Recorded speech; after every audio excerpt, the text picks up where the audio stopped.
Dear all, the Fourier series of even and odd functions അതാണ് ഈ സെഗ്മെൻറ്റിൽ നമ്മൾ discuss ചെയ്യുന്നത്.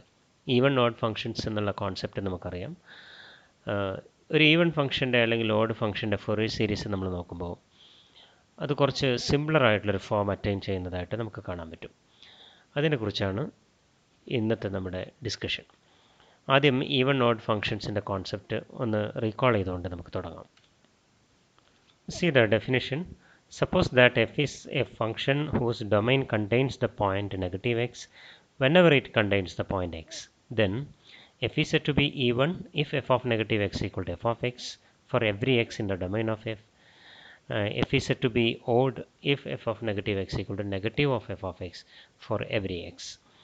അപ്പോൾ ഈവൺ ഓഡ് എന്നുള്ള കാറ്റഗറൈസേഷൻ നമ്മൾ കൊടുക്കുന്നത് നെഗറ്റീവ് എക്സിലെയും എക്സിലെയും എഫിൻ്റെ വാല്യൂസിനെ കമ്പയർ ചെയ്തുകൊണ്ടാണ്. അതുകൊണ്ട് തന്നെ എക്സിലുള്ള ഫംഗ്ഷൻ്റെ വാല്യൂ പറയാൻ പറ്റുമ്പോൾ നെഗറ്റീവ് എക്സിലുള്ള വാല്യൂവും പറയാൻ പറ്റണം. അപ്പോഴേ ഈ ഇക്വേഷൻ സെൻസിബിൾ ആവുള്ളൂ. രണ്ട് സൈഡും മീനിങ് ഫുൾ ആവണം ഇക്വേഷൻ്റെ. ഇപ്പോൾ മീനിങ് ഫുൾ ആവണമെങ്കിൽ ഡൊമൈനിൽ എക്സ് ഉള്ളപ്പോഴെല്ലാം അതിൻ്റെ അഡിറ്റീവ് ഇൻവേഴ്സ് ആയിട്ടുള്ള നെഗറ്റീവ് എക്സും അതേ ഡൊമൈനിൽ തന്നെ ഉണ്ടാകണം. അതാണ് ഇവിടെ ഈ ഡെഫിനേഷൻ്റെ തുടക്കത്തിൽ റിക്വയർമെൻ്റ് ആയിട്ട് പറയുന്നത്. f is a function whose domain contains the point negative x whenever it contains the point x. അതുകൊണ്ട് തന്നെ ഈവൺ ഓഡ് ഫംഗ്ഷൻ്റെ ഡൊമൈൻ ഒരു സിമെട്രി ഉണ്ടാകും. എക്സ് ഉള്ളപ്പോഴെല്ലാം അപ്പോൾ അതിന് ഡൊമൈൻ ഒരു ഇൻ്റർവെല്ലായിട്ട് നമ്മൾ എടുക്കുമ്പോൾ ആ ഇൻ്റർവെല്ലിൽ സീറോയുടെ റൈറ്റ് സൈഡിലുള്ള പോയിൻ്റ് ഉണ്ടാകും, ലെഫ്റ്റ് സൈഡിലുള്ള പോയിൻ്റ് ഉണ്ടാകും. ഓക്കെ, പോസിറ്റീവ് എക്സ് ഞാൻ എടുത്തു കഴിഞ്ഞാൽ ഈ എക്സിൻ്റെ നെഗറ്റീവ് പോയിൻറ്റും ഇതിൻ്റെ ഡൊമൈൻ ഇൻ്റർവെല്ലിൽ ഉണ്ടായിരിക്കണം. അപ്പോഴേ ഈ ഇക്വേഷൻ സെൻസിബിൾ ആവുള്ളൂ. ഓക്കെ, അപ്പോൾ ഈ രണ്ട് വാല്യൂസ് കമ്പയർ ചെയ്ത് ഈ രണ്ട് വാല്യൂസ് സെയിം ആണെങ്കിൽ അപ്പോൾ എക്സിലുള്ള വാല്യൂ തന്നെയാണ് നെഗറ്റീവ് എക്സിലുള്ളത്. അപ്പോൾ ഞാൻ ഗ്രാഫ് വരയ്ക്കുകയാണെങ്കിൽ എക്സിലുള്ള വാല്യൂ എന്ന് പറയുമ്പോൾ ഹൈറ്റ് ആണല്ലോ ഉദ്ദേശിക്കുന്നത്. അപ്പോൾ ഈ ഹൈറ്റ്, ഇപ്പോൾ ഇത് വൈ ആക്സിസ്, ഇത് എക്സ് ആക്സിസ്. അപ്പോൾ എഫ് ഓഫ് എക്സ് എന്ന് പറയുന്നത് ഇവിടെയാണെങ്കിൽ ഈ ഇത്രയും ഹൈറ്റ് ആണെങ്കിൽ അതേ ഹൈറ്റ് തന്നെ ആയിരിക്കണം നെഗറ്റീവ് എക്സിലും ഉണ്ടാവേണ്ടത്. അപ്പോൾ പ്ലോട്ട് ചെയ്യുമ്പോൾ ഇങ്ങനെ ആയിരിക്കും അതിൻ്റെ പോയിൻറ്റ്സ് പ്ലോട്ട് ചെയ്യുന്നത്. Okay, so this is the idea of even functions. And odd function എന്ന് പറയുമ്പോൾ നെഗറ്റീവ് എക്സിലുള്ള വാല്യൂ എക്സിലുള്ള വാല്യൂവിൻ്റെ നെഗറ്റീവ് ആയിരിക്കണം. അപ്പോൾ ഇതാണ് എഫ് ഓഫ് എക്സ് എന്ന് പറയുന്ന ഹൈറ്റ്, എക്സിലുള്ള ഫംഗ്ഷൻ്റെ വാല്യൂ. അപ്പോൾ നെഗറ്റീവ് എക്സിലുള്ള ഫംഗ്ഷൻ്റെ വാല്യൂ എന്ന് പറയുമ്പോൾ ഇതേ ഹൈറ്റ് തന്നെ അതിൻ്റെ നെഗറ്റീവിലേക്ക്, മീൻസ് ജസ്റ്റ് അതിനെ റിഫ്ലക്റ്റ് ചെയ്തു അല്ലേ, ഈ ഹൈറ്റ് നേരെ താഴേക്ക് റിഫ്ലക്റ്റ് ചെയ്തു, ഇത്രയും. Okay, so this is minus F of X. അപ്പോൾ ഈ കണ്ടീഷൻസ് സാറ്റിസ്ഫൈ ചെയ്യുന്ന ഫങ്ഷൻസിനെയാണ് ഈവൺ ഓഡ് എന്നുള്ള കാറ്റഗറൈസേഷൻ നമ്മൾ കൊടുക്കുന്നത്. നമുക്ക് വളരെ ഫെമിലിയർ ആയിട്ടുള്ളൊരു കോൺസെപ്റ്റ് തന്നെയാണ്. See some examples. X square, cos X, mod X, they are even functions. വളരെ ഫെമിലിയർ ആണ് നമുക്ക്. അതായത് ഇവിടെ നമ്മൾ ഡൊമൈൻ പറഞ്ഞിട്ടില്ല എന്ന് പറഞ്ഞാൽ അതിൻ്റെ അർത്ഥം ഇവിടെ domain set of all real numbers തന്നെ ഇവിടെ ഡൊമൈനായിട്ട് നമ്മൾ ഫിക്സ് ചെയ്തിരിക്കുന്നു. because all these functions are defined for all real numbers. Okay, so x സ്ക്വയറിലെ എക്സിന് പകരം നെഗറ്റീവ് എക്സ് റീപ്ലേസ് ചെയ്ത് കഴിഞ്ഞാൽ നെഗറ്റീവ് എക്സ് സ്ക്വയർ എടുത്താലും എക്സ് സ്ക്വയർ തന്നെയാണ്. അതുപോലെ cos of negative x cos x തന്നെയാണ്, mod of negative x mod x തന്നെയാണ്. So all these are even. And x sine x, they are odd because sine of negative x is negative of sine x. And എക്സിനെ ഇവിടെ negative X ആയിട്ട് replace ചെയ്ത് കഴിഞ്ഞാൽ അത് negative of X ആണ്. പക്ഷേ മൂന്നാമത്തെ ഇറേസ് ടു എക്സ് ഈവൺ ആണോ? അല്ല. ഓഡാണോ? അല്ല. Because erase to X even ആണോ ഓഡാണോ നോക്കുന്നത് ആ എക്സിനെ നെഗറ്റീവ് എക്സ് ആക്കി റീപ്ലേസ് ചെയ്യുമ്പോൾ എന്ത് സംഭവിക്കുന്നു നോക്കിയിട്ടാണല്ലോ. അത് അവർ ഈക്വൽ ആണെങ്കിൽ ഈവൺ, ഓപ്പോസിറ്റ് സൈൻഡ് ആണെങ്കിൽ, opposite signed means F of negative X negative of F of X ആണെങ്കിൽ, ഓപ്പോസിറ്റ് സൈൻഡ് എന്ന് പറഞ്ഞുകൂടാ, നെഗറ്റീവ് എക്സ് എക്സിനെ നെഗറ്റീവ് എക്സ് ആയി റീപ്ലേസ് ചെയ്യുമ്പോൾ അത് എഫ് ഓഫ് എക്സിൻ്റെ അഡിറ്റീവ് ഇൻവേഴ്സ് ആയിട്ട് മാറുന്നു, അതിനോട് ഈക്വലായിട്ട് മാറുന്നു. അങ്ങനെയാണെങ്കിൽ ഓഡായിട്ട് വരും. അപ്പോൾ ഇവിടെ എക്സിനെ നെഗറ്റീവ് എക്സ് ആയിട്ട് റീപ്ലേസ് ചെയ്യുമ്പോൾ ഇറേസ് ടു നെഗറ്റീവ് എക്സ് എന്നാണ് നമുക്ക് കിട്ടുക.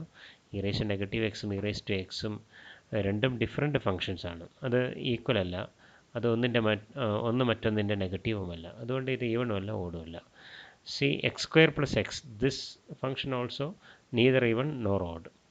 പക്ഷേ ഇവിടെ എക്സ് സ്ക്വയർ എന്ന് പറയുന്നത് ഈവൺ ആണ്, എക്സ് എന്ന് പറയുന്നത് ഓഡാണ്. അപ്പോൾ ഒരു ഈവൺ ഫംഗ്ഷൻ്റെയും ഓഡ് ഫംഗ്ഷൻ്റെയും സമ്മ് രണ്ട് കാറ്റഗറിയിലും പെടില്ല. ഓക്കെ, അടുത്ത ഒരു എക്സാമ്പിൾ. കോൺസ്റ്റൻറ്റ് ഫംഗ്ഷൻ ഏത് കാറ്റഗറിയിലാണ് വരിക? സി കോൺസ്റ്റൻറ്റ് ഫംഗ്ഷൻ എന്ന് പറയുമ്പോൾ F of X equal to K, അതായത് ഏത് ഇൻപുട്ടിനും സെയിം ഔട്ട്പുട്ട്, കോൺസ്റ്റൻ്റ് ഔട്ട്പുട്ട് വരിക.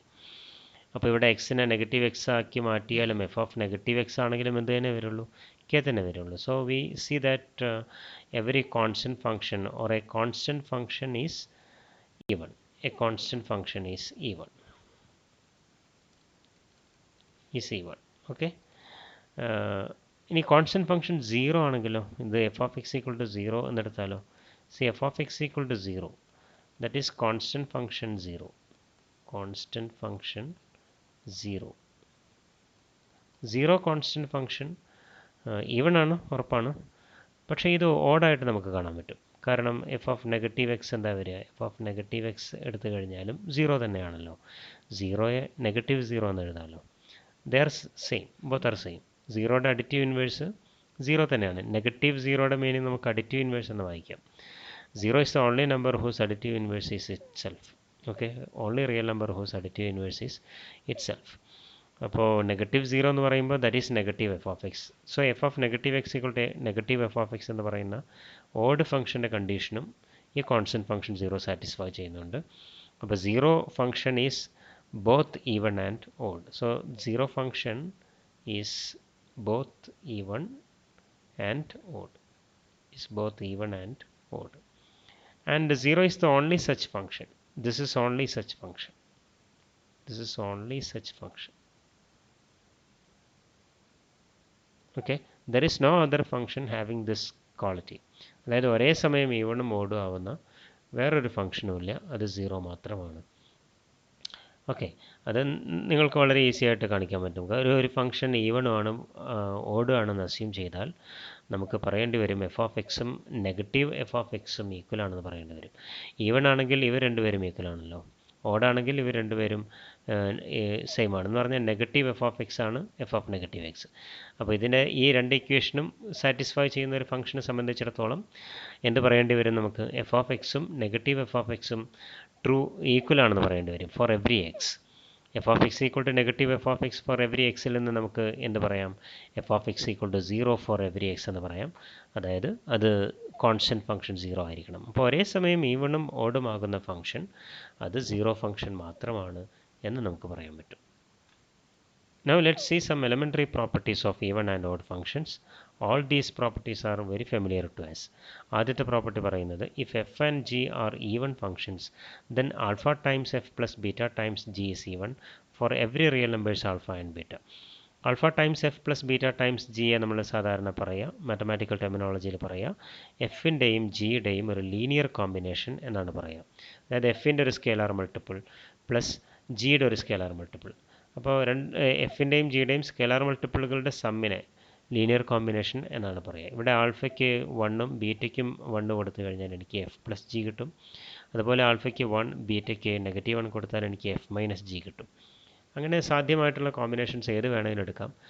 അപ്പോൾ എഫും ജിയും ഈവൺ ഫംഗ്ഷൻ ആണെങ്കിൽ ഈവൺ ഫംഗ്ഷൻ്റെ ഏതൊരു ലീനിയർ കോമ്പിനേഷനും വീണ്ടും ഈവൺ തന്നെ ആയിരിക്കും. ഇത് വളരെ ഈസി ആയിട്ട് നമുക്ക് കാണാവുന്നതേ ഉള്ളൂ. അതുപോലെ ഓഡ് ഫംഗ്ഷൻ ആണെങ്കിലോ every linear combination will be odd. If f and g are odd, then alpha f plus beta g is also odd. Third property, if f and g are even functions, then their product f into g is even. Okay, അതായത് even function into even function will be an even function. Fourth one, if f and g are odd functions, then their product is even. എഫും ജിയും odd ആണെങ്കിലും odd function into odd function എന്തായിരിക്കും, even function. This is because negative into negative is positive and positive into positive is positive. അതേ rule തന്നെയാണ് ഇവിടെയും വരുന്നത്. Okay, അഞ്ചാമത്തേത് if f is even and g is odd then their product is odd.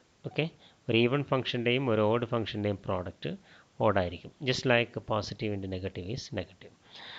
Sixth property, if f is even and is integrable, then integral minus a to a f of x dx will be equal to 2 times integral 0 to a f of x dx. Okay, ഒരു symmetric ഇൻ്റർവെല്ലിൽ ഒരു even ഫംഗ്ഷനെ integrate ചെയ്താൽ അത് ഇതിനോട് equal ആയിരിക്കും അതിൻ്റെ ഒരു half ഇൻ്റർവെല്ലിൽ, അതായത് 0 to a അതിനെ ഇൻ്റഗ്രേറ്റ് ചെയ്ത് അതിൻ്റെ ഡബിൾ എടുത്താൽ മതി, അതിനോട് ഈക്വൽ ആയിരിക്കും. ഓക്കെ. എഫ് ഓഡ് ആണെങ്കിലോ ഒരു സിമെട്രിക് ഇൻ്റർവെല്ലിൽ അതിനെ ഇൻ്റഗ്രേറ്റ് ചെയ്ത് കഴിഞ്ഞാൽ എല്ലായ്പ്പോഴും 0 ആണ് വരിക. സിമെട്രിക് ഇൻ്റർവെൽ കൊണ്ട് ഞാൻ ഉദ്ദേശിക്കുന്നത് നെഗറ്റീവ് എ ടു എ ഈ രൂപത്തിലുള്ള ഇൻ്റർവെൽ. ഈ രൂപത്തിലുള്ള ഇൻ്റർവെല്ലിൻ്റെ പ്രത്യേകത എന്താണ്? ഈ ഇൻ്റർവെല്ലിൽ എക്സ് ഉണ്ടെങ്കിൽ നെഗറ്റീവ് എക്സും അവിടെ ഉണ്ട്.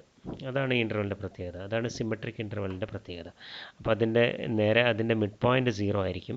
0യിൽ നിന്ന് അതിൻ്റെ റൈറ്റ് എൻഡ് പോയിന്റിലേക്കുള്ള അതേ ദൂരം തന്നെ ആയിരിക്കും ലെഫ്റ്റ് എൻഡ് പോയിന്റിലേക്ക് ഉണ്ടാവുക. Such an interval is called a symmetric interval. Okay, symmetric with respect to 0. Okay, അപ്പോൾ -a to aയിൽ ഒരു ഓഡ് ഫംഗ്ഷൻ ഇൻ്റഗ്രേറ്റ് ചെയ്ത് കഴിഞ്ഞാൽ 0 ആണ് നമുക്ക് കിട്ടുക. ഇനി നമുക്കൊരു ഈവൻ ഫംഗ്ഷൻ്റെ ഫോറിയർ സീരീസ് അതിൻ്റെ ഫോം എന്തായിരിക്കും എന്ന് നോക്കാം. So consider an even function. Suppose that F is an even function. Suppose that f is an even periodic function. Okay, f is an even periodic function with a period 12 with a period 12. Okay, 12 period ആയിട്ടുള്ള ഒരു periodic function ആണ് f and is even also. Then അതിൻ്റെ Fourier coefficients എന്താണ് വരിക? Assume that f has a Fourier expansion and suppose that it has a Fourier expansion. Suppose that it has a Fourier expansion.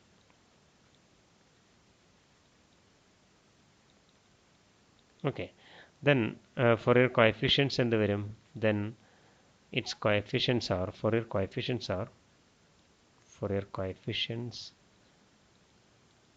of f are, എന്താണ് formula? Do you remember? a naught equal to 1 by L integral minus L to L f of x dx. ഇതാണല്ലോ basic formula. പക്ഷേ ഇവിടെ F even ആയതുകൊണ്ട് ഈ integral എന്തായിട്ട് വരും? 2 times integral 0 to L എന്ന് എഴുതാം അല്ലേ? So this is equal to 1 by L into 2 times integral 0 to L f of x dx. That is we got a naught equal to 2 by L into integral 0 to L f of x dx. So this is the expression for a naught. What is an? An equal to 1 by L integral minus L to L f of x into cos of n pi by L times x dx. Okay, ഇവിടെ നോക്കൂ, F എന്ന് പറയുന്നത് even ആണ്, നമുക്ക് തന്നിട്ടുണ്ട്, നമ്മൾ എടുത്തിട്ടുണ്ട്. F even ആണ്. What about cos? Cos is also an even function. Now the integrand is a product of two even functions so that it is even. Okay, അപ്പോൾ ഈ integrand എന്ന് പറയുന്നത് ഒരു ഈവൺ ഫംഗ്ഷൻ ആണ്. This is an even function. This is even as it is a product of two even functions. അപ്പോൾ ഇൻ്റഗ്രൻ്റ് even ആയതുകൊണ്ട് -L to L ഉള്ള ഇൻ്റഗ്രലിനെ ഇൻ്റഗ്രലിനെ നമുക്ക് എങ്ങനെ എഴുതാം? 2 ടൈംസ് ഇൻ്റഗ്രൽ 0 to L എന്ന് എഴുതാം. So this is equal to 1 by L into 2 times integral 0 to L f of x into cos of n pi by L x dx. Okay, that is 2 by L integral 0 to L f of x into cos of n pi by L x dx. This is because the integrand is even. ഇനി what is the Fourier coefficient bn? അതായത് sign ടേംസിൻ്റെ a not എന്ന് പറയുന്നത് constant term, Fourier സീരീസിലെ constant term. an എന്ന് പറയുന്നത് it is the coefficient of cosine terms. bn coefficients of sine terms. bn ൻ്റെ formula എന്താണ്? 1 by L times integral minus L to L f of x into sine of n pi by L x അല്ലേ? n pi by L x dx. പക്ഷേ ഇവിടെ integrand നോക്കൂ, it is the product of F and sine. F is even and sine is odd. Now it is a product of an even function and odd function, that is an odd function. So the integrand is here the integrand is odd. Okay, ഒരു odd ഫംഗ്ഷനെ -L to L integrate ചെയ്യുമ്പോൾ നമുക്ക് കിട്ടുന്നത് 0 ആയിരിക്കും. So this will be 0 because this integral will be 0. So bn coefficient 0 ആണ്. അപ്പോൾ നമുക്ക് ഇവിടുന്ന് കൺക്ലൂഡ് ചെയ്യാവുന്നത് ഈവൺ പീരിയോഡിക് ഫംഗ്ഷൻ്റെ ഫൊറിയർ സീരീസ് എക്സ്പാൻഷനിൽ അതിൻ്റെ കൊസൈൻ ടേംസ് മാത്രമേ ഇൻവോൾവ് ചെയ്യുള്ളൂ. സൈൻ ടേംസ് എല്ലാം 0 ആയിട്ട് വാനിഷ് ചെയ്ത് പോകും. So the Fourier series of an even periodic function reduces to a series that consists only cosine terms, so that it is called a cosine Fourier series. Therefore, the Fourier series of f is f of x equal to a naught by 2 plus sigma an times cos of n pi by lx.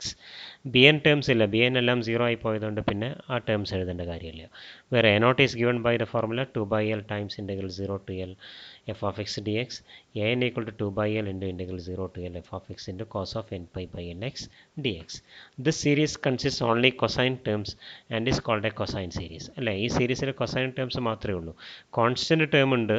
Constant ടേമിനെ പക്ഷെ നമുക്ക് cosine term ആയിട്ട് തന്നെ കാണാം. കാരണം എന്നിന് 0 കൊടുക്കുമ്പോൾ കിട്ടുന്നത് constant ആണല്ലോ. കോസ് 0 എന്ന് പറയുന്നത് 1 ആണല്ലോ. അപ്പോൾ എ നോട്ട് ബൈ ടുവിനെ കൊസൈൻ ടേം ആയിട്ട് കാണണമെങ്കിൽ a naught by 2 into cos of 0 എന്ന് എഴുതിയാൽ മതിയാകും. അപ്പോൾ കോൺസ്റ്റന്റ് ടേമിനെ നമുക്ക് കൊസൈൻ ടേം ആയിട്ട് തന്നെ കാണാൻ പറ്റും. ഇവിടെ ഈ ഫോർമുലയിൽ നിന്ന് തന്നെ എനോട്ടിനെ എന്നിന് 0 എന്നുള്ളത് ഇവിടെ സബ്സ്റ്റിറ്റ്യൂട്ട് ചെയ്യുമ്പോൾ നോക്കൂ, എന്നിന് 0 കൊടുക്കുമ്പോൾ കോസ് 0 ഇത് 1 ആയി പോകും, ഈ ഫാക്ടർ 1 ആയി പോകും. അപ്പോൾ 2 by L integral 0 to L F of X D X എന്ന് പറയുന്ന നേരത്തെയുള്ള ഈ എനോട്ടിൻ്റെ അതേ എക്സ്പ്രഷനിലേക്ക് തന്നെ റെഡ്യൂസ് ചെയ്ത് വരികയും ചെയ്യും. അപ്പോൾ എനോട്ടിൻ്റെ ഫോർമുല എന്നിലുണ്ട്, എന്നിന് 0 എന്ന് സബ്സ്റ്റിറ്റ്യൂട്ട് ചെയ്യുമ്പോൾ കിട്ടുന്നത് തന്നെയാണ് എനോട്ടിൻ്റെ ഫോർമുല. സോ എനോട്ട് എന്ന് പറയുന്നത് ആക്ച്വലി അതിനെയും നമുക്കൊരു കൊസൈൻ ടേം ആയിട്ട് കാണാവുന്നതേ ഉള്ളൂ. ഓക്കെ, അപ്പോൾ ഇതിനകത്ത് എന്ത് മാത്രമേ ഉള്ളൂ, കൊസൈൻ ടേംസ് മാത്രമേ ഉള്ളൂ, സൈൻ ടേംസ് ഇല്ല. So the Fourier series of an even periodic function is a cosine series. Cosine term മാത്രമുള്ള സീരീസിനെയാണ് കൊസൈൻ സീരീസ് എന്ന് വിളിക്കുന്നത്. അപ്പോൾ ഈവൺ പീരിയോഡിക് ഫംഗ്ഷൻ്റെ Fourier സീരീസ് എക്സ്പാൻഷൻ നോക്കിയാൽ അതിലെന്ത് മാത്രമേ ഉണ്ടാവുള്ളൂ, കൊസൈൻ ടേംസ് മാത്രമേ ഉണ്ടാവുള്ളൂ. It is a cosine series. അപ്പോൾ ഫംഗ്ഷൻ ഈവൺ ആണ് എന്ന് ഉറപ്പായാൽ അപ്പോൾ നമുക്ക് ബി എൻ കമ്പ്യൂട്ട് ചെയ്യേണ്ട കാര്യമില്ല. അപ്പോൾ കമ്പ്യൂട്ടേഷൻ പകുതി കുറഞ്ഞു അല്ലേ. ഫൊറിയർ എക്സ്പാൻഷൻ എക്സ്പാൻഡ് ചെയ്യുക അല്ലെങ്കിൽ ഫൊറിയർ സീരീസ് ഡിറ്റർമിൻ ചെയ്യുക എന്ന് പറഞ്ഞു കഴിഞ്ഞാൽ ആക്ച്വലി നമുക്കതിൻ്റെ കോഎഫിഷ്യൻസ് ആണ് കാണേണ്ടത്. കോൺസ്റ്റന്റ് ടേം കാണണം, അതുപോലെ കൊസൈൻ ടേംസിൻ്റെ കോഎഫിഷ്യൻ്റ് എ എൻ കാണണം, സൈൻ ടേംസിൻ്റെ കോഎഫിഷ്യൻ്റ് ബി എൻ കാണണം. ഇത് മൂന്ന് ഡിറ്റർമിൻ ചെയ്ത് കഴിഞ്ഞ് എക്സ്പ്രഷൻ്റെ സബ്സ്റ്റിറ്റ്യൂട്ട് ചെയ്ത് കഴിഞ്ഞാൽ ഫൊറിയർ സീരീസ് ആയി. ഓക്കെ, അപ്പോൾ ഈവൻ പീരിയോഡിക് ഫംഗ്ഷനിൽ നമുക്കുള്ള ഒരു അഡ്വാൻറ്റേജ് എന്താണെന്ന് ചോദിച്ചു കഴിഞ്ഞാൽ ഇവിടെ ബി എൻസ് എല്ലാം 0 ആയി പോകുന്നതുകൊണ്ട് അവിടെ ബി എൻ സെപ്പറേറ്റ് കമ്പ്യൂട്ട് ചെയ്യേണ്ട കാര്യമില്ല. അപ്പോൾ നമ്മുടെ വർക്ക് പകുതിയായിട്ട് കുറയുകയാണ് ചെയ്യുന്നത്. Okay, so the Fourier series of an even periodic function is a cosine series. ഇനി നമുക്ക് ഓഡ് പീരിയോഡിക് ഫംഗ്ഷൻ്റെ Fourier സീരീസ് എന്താണ് എന്ന് നോക്കാം. So suppose that f is an odd periodic function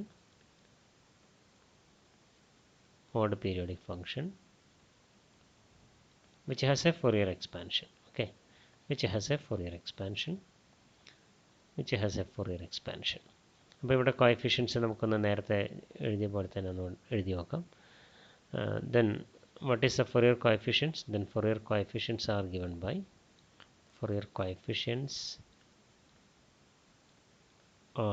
by see the formula a naught ൻ്റെ formula ഒന്നുകൂടെ എഴുതാം. It is 1 by l times integral negative l to l f of X D x. ഇതാണ് a naught അല്ലേ, constant term. പക്ഷേ ഇവിടെ f of x ഓഡാണ്, this is odd, ഇത് ഓഡാണ്. ഓഡ് ഫംഗ്ഷനെ ഒരു സിമെട്രിക് ഇൻ്റർവെല്ലിൽ ഇൻ്റഗ്രേറ്റ് ചെയ്ത് കഴിഞ്ഞാൽ അത് 0 ആയിരിക്കും. So this value is 0. So 1 by l into 0 എന്ന് പറയുമ്പോൾ എ നോട്ടിൻ്റെ വാല്യൂ 0 ആയി. ഓക്കെ, നെക്സ്റ്റ് എ എൻ എന്താണ് formula 1 by l integral minus L to L F of X into cos of N pi by L X D X. ഇവിടെ നോക്കൂ, integrand ഇത് F of X എന്ന് പറയുന്നത് ഓഡാണ്, cos പക്ഷേ even ആണ്. Odd into even എന്ന് പറയുന്നത് ഓഡാണ്. അപ്പോൾ ഈ പ്രോഡക്റ്റ് ഒരു ഓഡ് ഫംഗ്ഷനാണ്. ഓഡ് ഫംഗ്ഷൻ്റെ സിമെട്രിക് ഇൻ്റർവെല്ലിലുള്ള ഇൻ്റഗ്രൽ വാല്യൂ 0 ആണ്. So this is again 1 by l into 0, that is 0. അപ്പോൾ ഓഡ് പീരിയോഡിക് ഫംഗ്ഷൻ്റെ കോൺസ്റ്റന്റ് ടേം 0 ആണ്, അതുപോലെ കൊസൈൻ ടേംസും 0 ആണ്. അപ്പോൾ ഓഡ് പീരിയോഡിക് ഫംഗ്ഷൻ്റെ പ്രത്യേകത, അതിൻ്റെ ഫൊറിയർ കോഎഫിഷ്യൻസിൻ്റെ പ്രത്യേകത നമുക്കിപ്പോൾ, അല്ലെങ്കിൽ ഫൊറിയർ സീരീസിൻ്റെ പ്രത്യേകത നമുക്ക് മനസ്സിലായി. അതിൽ കോസ് ടേംസ് ഉണ്ടാവില്ല, സൈൻ ടേംസ് മാത്രമേ ഉണ്ടാവുള്ളൂ. നമുക്ക് നോക്കാം. ഇവിടെ ബി എൻ എന്താ വരിക, b n equal to 1 by l into integral minus L to L F of X into sine of N pi by L x. Okay, what is the integrand? The integrand is ഇവിടെ f എന്ന് പറയുന്നത് ഓഡാണ്, sine എന്ന് പറയുന്നത് മോഡാണ്. So odd into odd, so this will be odd. Okay, odd ഫംഗ്ഷനെ -L to L integrate ചെയ്ത് കഴിഞ്ഞാൽ sorry, odd into odd is even. Okay, sorry. Okay, F is odd, sine is odd. So odd into odd into odd equal to even. Okay, ഇത് even ആണ്. ഇവിടെ ഇത് ഓടാവാൻ കാരണം odd into even. Odd into even is odd. അപ്പോൾ ഈ ഇൻ്റഗ്രൻ്റ് ഇവിടെ ഓഡായി. പക്ഷേ ഓഡ് ഇൻറ്റു ഓഡ് എന്ന് പറയുന്നത് ഈവൺ ആണ്. So this integrand is even. Even ഫംഗ്ഷനെ -L to L ഇൻ്റഗ്രേറ്റ് ചെയ്യുമ്പോൾ ട്വൈസ് ആയിട്ട് മാറും, 0 to L. So this will be 2/L times integral 0 to L f of X into sine of n π/Lx. Okay, അപ്പോൾ നമ്മുടെ odd periodic ഫംഗ്ഷൻ്റെ Fourier expansion ഒരു sine സീരീസിലേക്ക് reduce ചെയ്ത് വരും. കാരണം അതിൻ്റെ കോൺസ്റ്റൻറ്റ് ടേംസ് 0, കൊസൈൻ കോഎഫിഷ്യൻസ് 0. അപ്പോൾ കൊസൈൻ ടേംസ് കംപ്ലീറ്റ് വാനിഷ് ആവും, സൈൻ ടേംസ് മാത്രമേ സർവൈവ് ചെയ്യുള്ളൂ. അതിൽ തന്നെ സൈൻ ടേംസിൻ്റെ കോഎഫിഷ്യൻസ് കമ്പ്യൂട്ട് ചെയ്യാൻ 0 to L ഇൻ്റഗ്രേറ്റ് ചെയ്തിട്ട് 2/L കൊണ്ട് മൾട്ടിപ്ലൈ ചെയ്താൽ മതി. അപ്പോൾ ഓഡ് പീരിയോഡിക് ഫംഗ്ഷൻ്റെ ഫൊറിയർ എക്സ്പാൻഷനിൽ നമ്മൾ ചെയ്യേണ്ട മാനുവൽ വർക്കും പകുതിയായിട്ട് റെഡ്യൂസ് ചെയ്യിക്കാൻ നമുക്ക് പറ്റുന്നുണ്ട്. So therefore the Fourier series of f is given by f of x equal to sigma bn sin of n π/Lx. കാരണം a-നും a0 ഒക്കെ 0 ആയല്ലോ, അപ്പോൾ കൊസൈൻ ടേംസ് ഒന്നും ഉണ്ടാവില്ല, ഈ ടേംസ് മാത്രമായിട്ട് ചുരുങ്ങും. ഫൊറിയർ സീരീസിൻ്റെ ഫോം എന്താണ്? a0/2 അല്ലേ, plus sigma an cos of n π/Lx plus bn sine of n π/Lx. ഇതാണ് ഫുൾ ഫോം. അതിൽ a0 0 ആയിപ്പോയി, an 0 ആയിപ്പോയി, അപ്പോൾ ഈ ടേംസ് ഇല്ല, പിന്നെ ഇത് മാത്രമേ ഉണ്ടാവുള്ളൂ ഇതിൽ സീരീസിൽ. So sigma bn sine of n π/Lx n from 1 to infinity. Where what is bn? Bn can be computed by this formula, 2/L into integral 0 to L f of x into sin of n π/Lx dx. This series consists only sine terms, so that it is called a sine series. Thus the Fourier series of an odd periodic function is a sine series. അപ്പോൾ നമ്മൾ ഈ ഡിസ്കഷനിൽ കണ്ടത് sign സീരീസും cosine സീരീസും ആണ്. ആരുടെ? ഒരു even periodic ഫംഗ്ഷനും ഓഡ് പീരിയോഡിക് ഫംഗ്ഷനുമാണ് നമ്മുടെ ഫൊറിയർ സീരീസ് എക്സ്പാൻഷന് വേണ്ടിയിട്ട് നമ്മൾ എടുക്കുന്നതെങ്കിൽ അത് വളരെ സിമ്പിളറായിട്ടുള്ള ഫോമിലേക്ക് അതിൻ്റെ ഫൊറിയർ സീരീസ് എക്സ്പാൻഷൻ റെഡ്യൂസ് ചെയ്യും. ഈവൻ ഫംഗ്ഷൻ്റെ ഫൊറിയർ സീരീസ് എക്സ്പാൻഷൻ കൊസൈൻ ടേംസ് മാത്രമുള്ള ഒരു സീരീസ് ആയിരിക്കും. അതുകൊണ്ട് അതിനെ കൊസൈൻ സീരീസ് എന്ന് പറയും.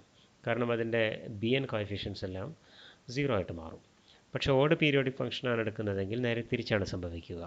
അതായത് അതിൻ്റെ കൊസൈൻ ടേംസ് എല്ലാം വാനിഷ് ചെയ്യും, സൈൻ ടേംസ് മാത്രമേ സർവൈവ് ചെയ്യുള്ളൂ. ഓക്കെ, അപ്പോൾ ഓഡാണോ അല്ലെങ്കിൽ ഈവൺ ആണോ എന്ന് ഉറപ്പായാൽ, ഇതിലേതെങ്കിലും ഒരു കാറ്റഗറിയിൽ വന്നാൽ ഫൊറിയർ എക്സ്പാൻഷൻ്റെ നമ്മൾ ചെയ്യുന്ന വർക്ക് വളരെ പകുതിയായിട്ട് നമുക്ക് കുറയ്ക്കാൻ പറ്റുന്നുണ്ട് എന്നുള്ളതാണ് ഇതിൽ നിന്ന് നമുക്ക് മനസ്സിലാക്കാൻ കഴിയുന്നത്. ഓക്കെ, ഇതിൻ്റെ പ്രോബ്ലംസ് മറ്റെല്ലാം നമുക്ക് അടുത്ത സെഗ്മെൻറ്റിൽ ഡിസ്കസ് ചെയ്യാം. Okay, thank you.